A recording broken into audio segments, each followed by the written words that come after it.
मार्गशीर मास शेष गुरुवार रे अनुष्ठित हो जाइछि माणबसा पर्व।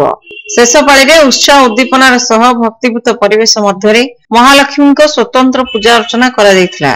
गृहांगन मानकरे आकर्षणीय झोटी चिता और घरे घरे पिठापणा तथा भोग पई उद्दिष्ट व्यंजनर महक शेष पाली गुरुवार को उल्लासमय करथिला। पूर्व रात्रि गृहांगन सब सुशोभित होइथिला सुंदर झोटी चितारे। झोटी चितारे फुटी उठिथिला उत्कलीय महिलांक हस्तर कलात्मकता। गृहर प्रवेश द्वार ठारू माण बसुथिबा कोठरी पर्यंत चित्रित होइथिला लक्ष्मीपाद पद्म और विभिन्न डाली फूलर चित्र रे। झोटी उपरे गोमय दुब सिंदूर चंदन और पुष्प रखा जाई ऐश्वर्यर देवी महालक्ष्मी को स्वागत करा जायथिला। घर भीतर चितारे कोठी लेखा जाई ताहा उपरे पीढ़ा और पीढ़ा उपरे नुआ धान भर्ती माण रखा जायथिला। माण को पिंधाई दिया जायथिला नूतन वस्त्र। पीढ़ा उपरे रखा जायथिबा माण को विभिन्न पुष्प रे सज्जित करा जायथिला।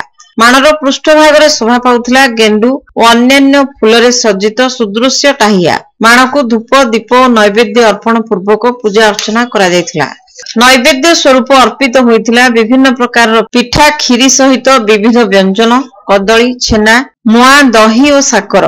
गृहिणी माने भक्ति भावना सहकारे माण को पूजा करथिले। घरे घरे बोला जायथिला लक्ष्मी पुराण।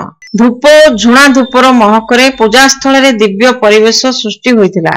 पूजास्थल मुखरित हो उठिथिला हुलहुली ध्वनि रे। शेष पाली माणबसा गुरुवार उपलक्षे बहु भक्त श्रीमंदिर रे श्रीजीव और महालक्ष्मी को दर्शन करथिले।